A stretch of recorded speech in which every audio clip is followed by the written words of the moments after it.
mga dinadaanan ng video na to.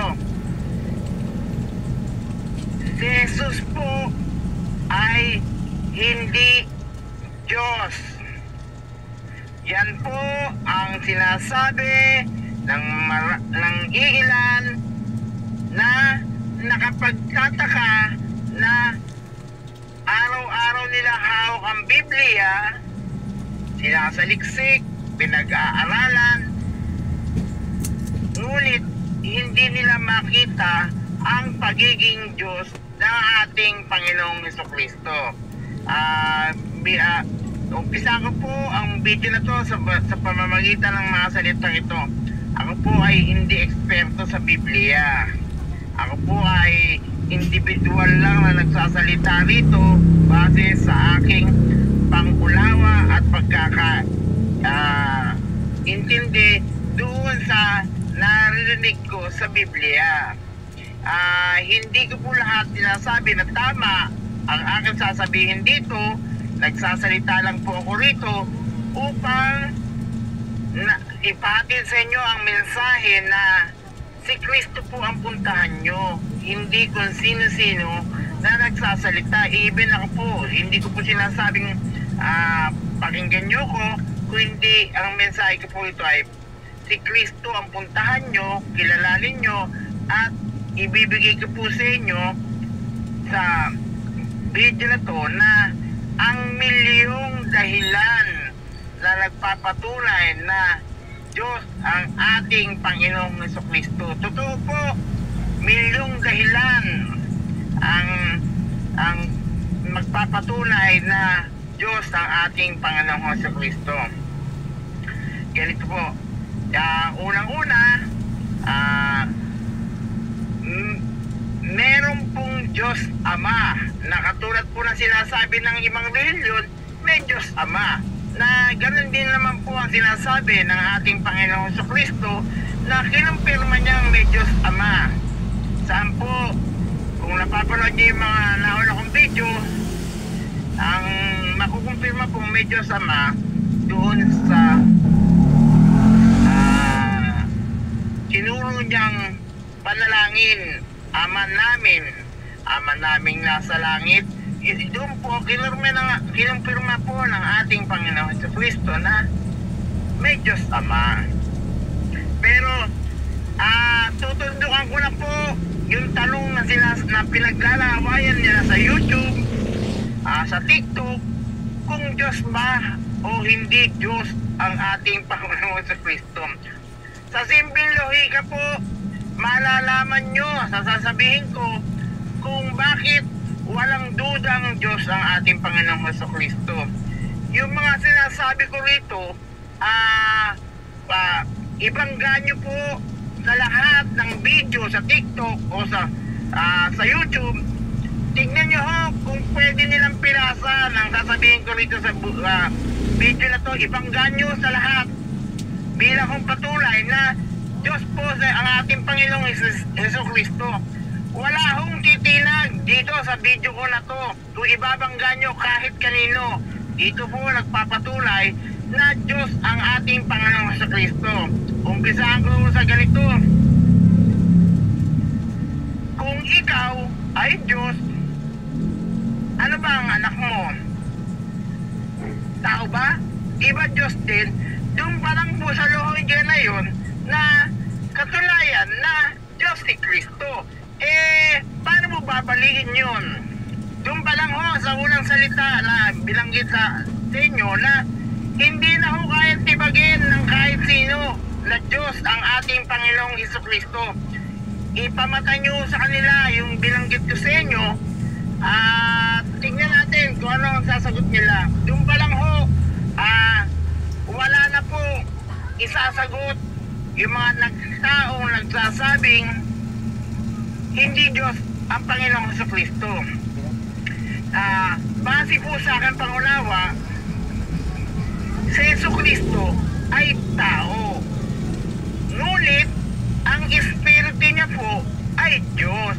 Kasi, bakit po ba ganun? Bali lang sa pangunawa. Hindi ko po sinasabing tama lahat ang sasabihin ko rito, ha?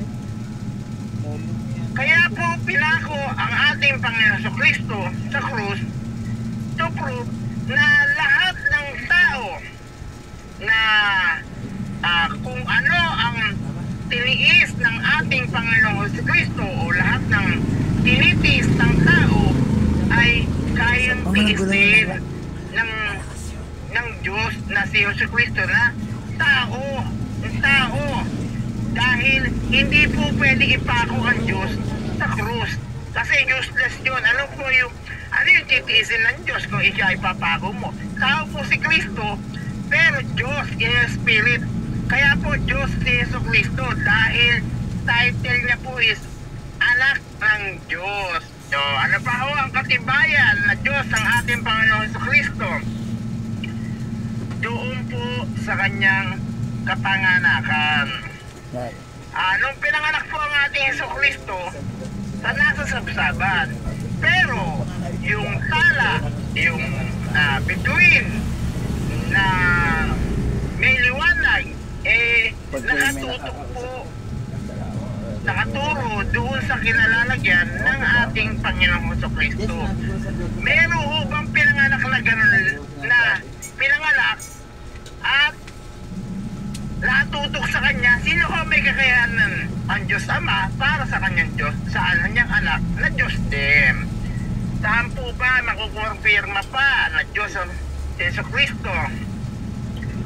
Doon po sa sinabi ng John 3:16 kung saan kayo na lang ang pag-ibig ng Diyos sa sanlibutan kaya't ibinigay niya ang kanyang anak upang iligtas ito at hindi mapahamak.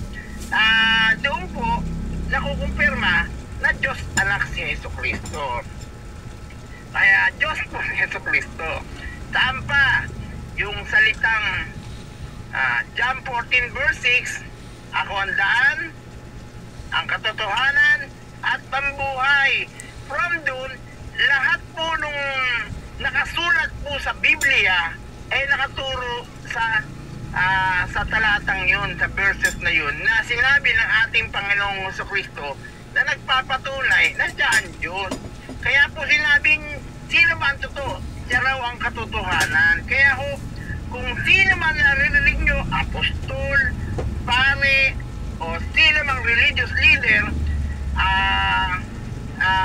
mas higit pa ba siya kay Kristo na siyang nagsabi na ako ang totoo? Kaya ako sinasabi ko sa inyo, ang Panginoong Jesucristo ang puntahan nyo. Kahit ako, maganda ang sinasabi ko, kahit na po confirm na sinasabi ko Diyos ang ating Panginoong Jesucristo, puntahan niyo po ang Panginoong Jesucristo. Kasi po, hindi po basta Diyos lang ang Panginoong Jesucristo. Merong Diyos Ama na mas mataas sa Kanya, pero Diyos po si Jesucristo na ibinibigay doon sa mga taong naniniwala, nakikinig, sumusunod, at gumagawa. Hindi po dinadasalan lang ang Diyos, may ibinibigay ang Diyos. Saan pa ho ba makukumpirma na Diyos ang ating Panginoon Jesucristo? Sinasabi nila na propeta lang ang ating Panginoong Jesucristo. Pero may pangyayari po sa Bible na sinabi ng ating Panginoong Jesucristo na higit pa siya sa propeta. Mali na sila na nagke-claim ng propeta. Sinasabi nilang propeta ang ating Panginoong Jesucristo. Ngayon sa talata, sinasabi ng Panginoon, higit pa siya sa propeta.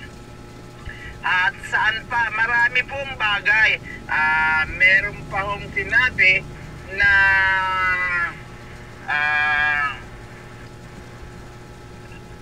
anak na ang Diyos, anak at ang Ama ay isa.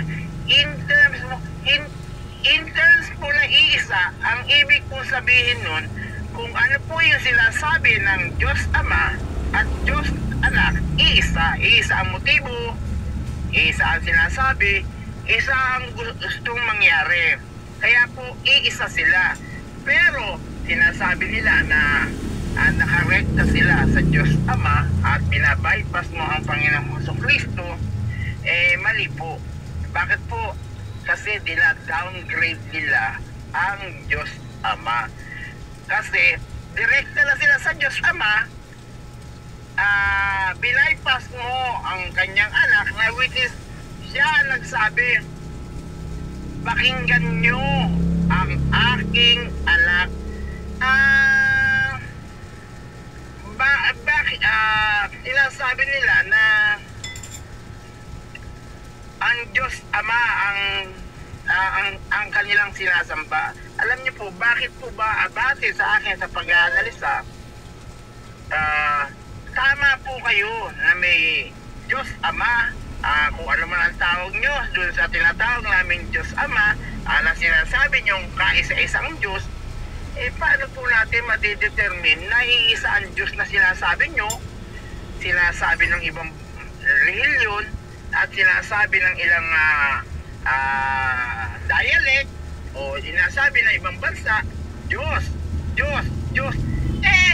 Pag sinabi nilang sa dialect nila yung tawag ng katulad ng ibang probinsya, pag sinabing Apo o Ama o hindi ko alam kung ano tawag, o sinasabi nilang iba na Diyos, meron pa tumatawag po na Yahweh, yung sinasabi kong Diyos Ama, pag tinawag niyang Yahweh o tinawag niyo doon sa ibang salita, lumalabas po na magkaiba. Sasabihin niya, hindi Diyos Ama ang pangalan, hindi Yahweh ang pangalan. At hindi sabihin iba, hindi ganun ang pangalan, hindi ganun. Kaya po nilagay ang ating Panginoong Jesucristo from Jesus Christ going to, pag binanggit mo po ang Jesus Christ, yun na po ang direkta para sa Diyos. Kaya ho iisa ang Diyos. Kaya lang pinag-iiba-iba nyo ang Diyos. Alam niyo po, yung mga tao nagsasalita sa Bible, yung mga eksperto, sila po yung namumuhay na pagsaliksik at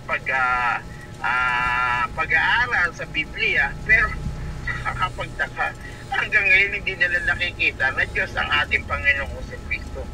Bakit po? Hindi kaya sila yung sinasabi na binulag na ang kanilang mga mata at pinatigas ang kanilang puso, hindi sila makaunawa at naging mapulol na ang kanilang isipan, ang sabi po sa Bible, hindi kaya sila yun na hindi na nila, kahit sila tumingin ng tumingin, makinig na makinig, hindi makakaunawa at hindi makakarinig. At sino pa? Mayroon pa akong sinasabi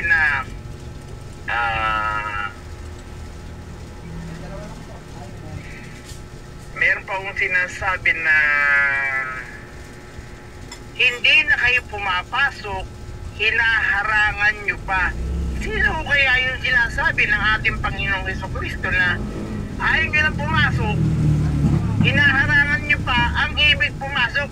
Pakituro nga, pakisagot po kung sino yung mga taong ayaw pumasok at hinaharangan pa, kung hindi yung mga taong nagsasabing hindi si Diyos Jesucristo. Perfecto po ang Panginoong Jesucristo. Wala pong tao na perfecto. Perfecto po ang pag-create ng Diyos Ama doon sa ating Panginoong Jesucristo. Kaya po Diyos Jesucristo, malahat po nung talata na sinasabi doon sa Biblia na sinasabi ng ating Panginoong Jesucristo, hindi niya po kinakonfirman Diyos siya. Ikaw na ho ang mag-isip kung Diyos siya o hindi. Kasi kaya nga po talinhaga ang ibinibigay niya sa pagtuturo niya, para kung kayo maniniwala, kilala niya kayo, kilala niyo siya. At yung mga hindi naniniwala, yan po ay hindi nakakaranas ng kilos ng Diyos. Diyos po si Panginoong Jesucristo, marami pa ho ang nakatala sa Biblia na nagpapatunay ang ating Panginoong Jesucristo. Kung tao po si Jesucristo, bakit po muling nabuhay? At siya rin po nagsabi na kaya niyang ibigay ang kanyang buhay at kaya niyang bawiin. Tao po ba yun? Tao po ba ang sinasamba rin, pinapupurihan ng mga anghel? Diyos po si Kristo o Panginoong Jesucristo. Wala akong katuda-duda. Huwag po kayong makinig sa mga taong nagsasabing hindi Diyos si Kristo. Itapat niyo po yung video na to sa mga sinasabi nila at sinasabi ko na inuulit ko lang sa Panginoong Jesucristo. Hindi nila ho mapipilasan yung mga salita ng Panginoong Jesucristo na aking inuulit. Kaya po huwag kayo maniniwala. Panahon na po para tuldukan na yung tanong kung Diyos o hindi Diyos ang ating Panginoong Jesucristo. Sana naintindihan nyo na. Huwag na kayo pumunta sa iba. Panginoon po si Jesucristo. At katulad sinabi ko sa inyo, milyon dahilan. Paano maintindihan na milyon dahilan? Kasi po may binanggit po sa Biblia na mas marami pang ginawa ang ating Panginoong Jesucristo na siyang Diyos kaysa sa lahat na libro na naisulat sa mundo. Ganun po karami. Ako nagpapatunay na kumikilos ang ating Panginoong Jesucristo sa buhay ko. At hindi po perfecto. Makasalanan din po ako, nagkakamali. At alam ko maraming tao ang nagpapatunay na Diyos si Jesucristo kasi na-experience nila kung paano kumilos ang ating Panginoong Jesucristo. Tingnan niyo po yung nagsasabing hindi Diyos si Jesucristo. Sinabi po sa Biblia na hinusgahan na sila. Hindi po nila nararamdaman ang pagkilos ng Diyos. Sila ho'y mga eksperto sa Biblia, puro basa, sinasaliksik, pero hindi ho nire-remind ko po sa inyong mga Bible expert na hindi po kayo ililigtas ng Biblia. Kailangan po may gawa. Sana naintindihan nyo. At patuloy pong gumagawa ang ating Panginoong Jesucristo sa patunay na siyang Diyos. Sana naintindihan nyo. At muli akong babalik sa marami pang pagpapaliwanag kung bakit Diyos ang ating Panginoong Jesucristo. Ang Diyos po ay hindi po makikita sa libro. Makikita po yun sa paggawa niya. Nararamdaman niyo po paggagalingin kayo ng Diyos.